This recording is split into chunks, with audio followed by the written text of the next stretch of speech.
Hello and welcome to the Healthy Solutions for All YouTube channel.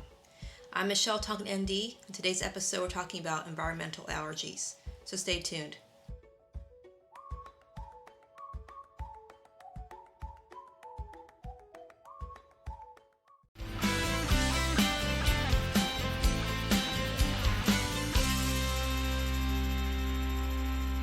Thank you so much for joining me here today on the Healthy Solutions for All YouTube channel.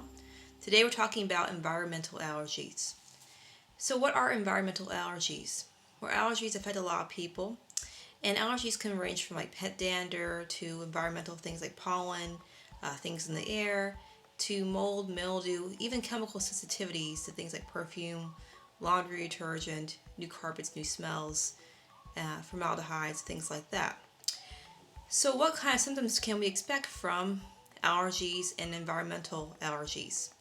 Symptoms like coughing, sneezing, headaches, nausea, runny nose, difficulty concentrating, neurological issues, even gut issues. And what causes these allergic responses? Well, the immune system is what causes immune reactions. So our immune response happens when our immune system is overstimulated. So in the case of autoimmune issues, which a lot of times are the cause of chemical sensitivities, the immune system is overstimulated, probably due to infections and toxicity in the body, and that results in the liver being overburdened and overworked, which results in reactions.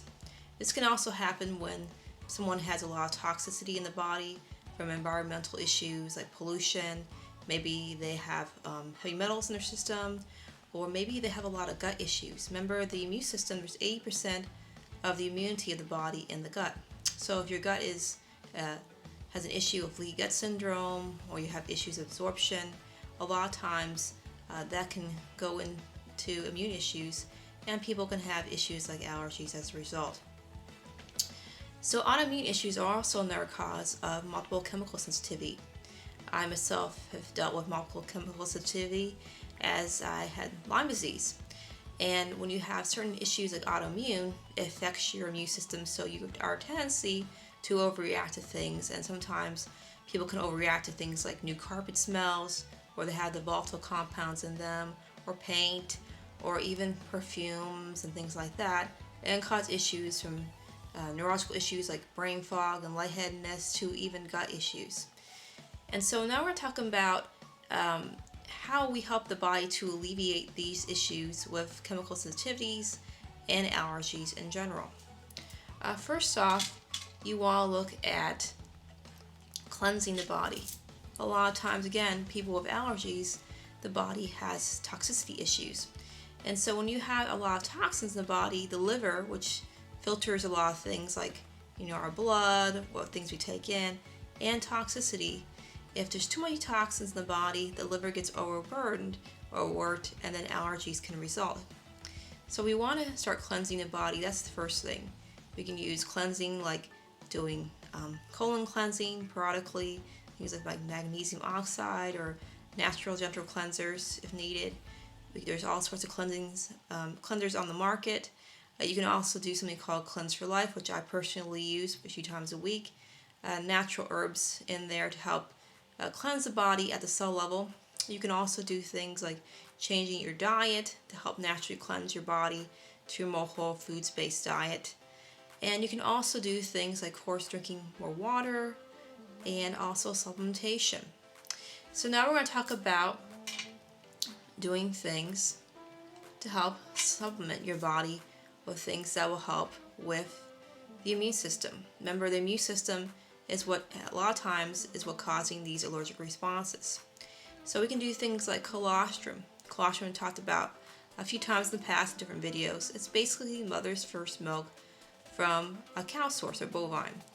And this milk has immunoglobulins which help our immune system to function. It also has something called human growth hormone, which helps repair muscle, nerve, and bone tissue in the body. It helps heal gut. And actually there's been even studies done that show colostrum is really good against respiratory infections. And in fact, Dr. Oz and another doctor even said that it decreases your chance of things like COVID by over 50%. So it helps respiratory health, helps your gut, and it helps with allergic reactions. Another thing you can do is look into taking something called olive leaf extract. Olive leaf extract has been around for thousands of years from the olive leaf tree.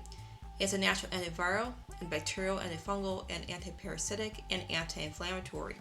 So if you're dealing with viral infections, if you're dealing with candida, if you're dealing with things in your immune system, this is going to help your body to be strengthened against flus, colds, viruses, bacteria, and it's going to help knock that down so that your immune system is stronger.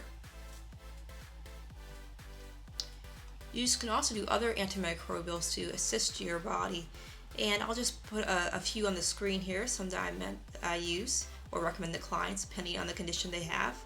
Samento is great for Lyme disease and gut disorders, a natural antibacterial, and it has some antifungal, antiviral properties, and anti-inflammatory, and it's also great for the immune system. Then we have Takuna. Takuna is a natural antiviral and antifungal. It's been studied to be really good against flus and colds, against Epstein-Barr, chronic cytomegalovirus, and herpes zoster, and different viral conditions. And then also you can look into something called Cumanda. Cumanda is another great plant from, I believe, from the rainforest. And this is good for lung issues, for people that are dealing with pneumonia, to dealing with fungal issues. It has a natural antiviral, antibacterial, antifungal properties to it, and is a natural anti-inflammatory. So these are just some of the supplements you can take to help support your immune system if you're dealing with chronic infections, which a lot of times can contribute to allergies. Another thing you can look into is things like acupuncture. There was a study done in 2008 that showed that about 5,000 plus adults who used acupuncture seemed to benefit significantly from that for allergies. So acupuncture uses needles, and sometimes they'll even use needles. You can do acupuncture where they just do certain pressure points in the body to help stimulate what's known as ki, or energy, in the body, and help relieve congestion and balance the bodies energetically. So I've had this done, and you look a little funny, sometimes, depending on where you are, you got, needles on your back and different places in your face, but it really helps to bring balance energetically to the body. So our bodies are energetic, we're energetic beings, and so if we have congestion in our body somewhere and we can't get rid of it, a lot of times that shows up in conditions like sinus issues. So acupuncture has been used for thousands of years, so I'd highly recommend looking into that to help you relieve allergies naturally. You can also look into things like a neti pot. A neti pot helps to relieve congestion in the body by helping with dry nasal passages, inserting the water into your nose and out the other side to relieve nasal passages that are dry, and to help get rid of dust or things in your sinuses that may have collected.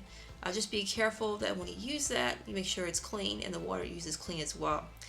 You can also use things like nasal sprays. We have a variety that I recommend to people, from olive leaf nasal spray to even colloidal silver nasal spray. And the reason why these are so great is they get up into the sinuses where a lot of infections are hard to get to. So I use these when I'm dealing with some type of sinus congestion or sinus issue, as it gets right to the source. It gets right to where bacteria is, and we know that olive leaf is great against bacteria and viruses and things, and so is colloidal silver. So these are both natural ways to get rid of infections that could be affecting your ears, your sinuses, and a lot of times people even have sinus headaches and sinus congestion. A lot of times that's just bacteria that's in there that can't get out. So this is just a way to help get rid of that bacteria at the source. Lastly, a lot of times too, I use something called jade therapy, jade lymphatic therapy, and it's called a derma ray.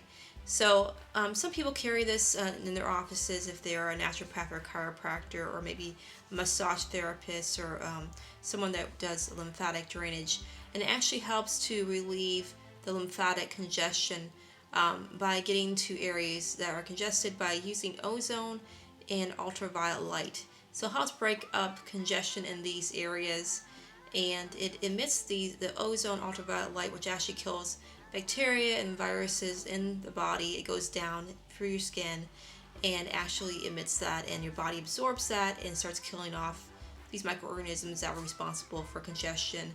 And at the same time, it helps relieve lymphatic congestion. So it can be used in different parts of the body, from the face to under the armpits to wherever lymphatics are growing, wherever you have issues of congestion. And it's a good way and a good tool to helping your body to relieve that congestion. You can also do lymphatic massage.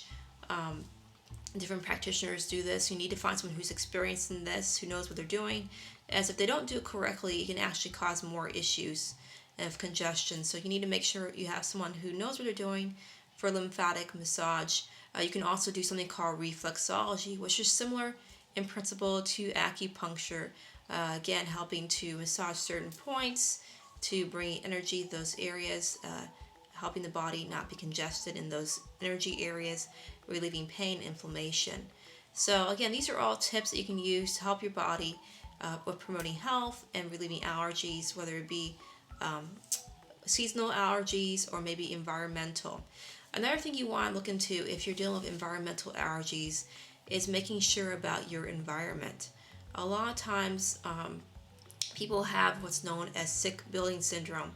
And for someone, when you have an autoimmune disorder, you want to be very careful that you're not overstimulating your immune system with added toxicity.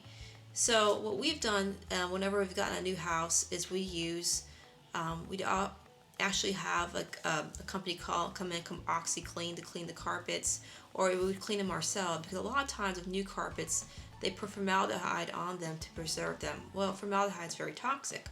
So we would clean that first layer of formaldehyde off and reduce the toxicity of the carpet by probably 89%. Would also make sure to, when you're painting, to use something called low or no VOC paints. That means volatile organic compounds. And so when you're painting, you don't want to be breathing in those volatile compounds. It's really toxic for anybody.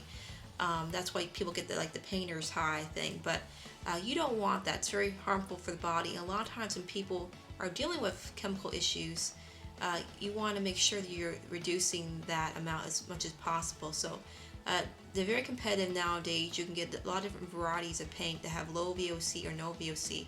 And I highly recommend that. You're gonna be able to breathe a lot better in your house and not have the headaches. So those are two things you can do if you're having a house, like a new house, or you're thinking of remodeling or redoing something in your home. Also, you can look for things. A lot of people are going green nowadays as far as home builders, and they're using a lot less toxic glues and paints and materials to make the house, because they're recognizing this is an issue for people. So I would highly recommend, especially if you're dealing with environmental issues, to making sure that what you can do as much as possible to reduce your toxicity exposure by getting low VOC paints and glues, and of course making sure you can clean the carpets as well. So anyway, these are just things I've learned in my own personal journey that I want to share with you guys, and I hope that it benefits you. So feel free to leave a comment, feel free to share this video with anyone you think might benefit out of it. And thank you so much again for joining me on the Healthy Solutions for All YouTube channel. It's been a pleasure. I hope you have a blessed day over there. Again, like, comment, subscribe, and let me know in the comments below if you have any questions. Have a blessed day.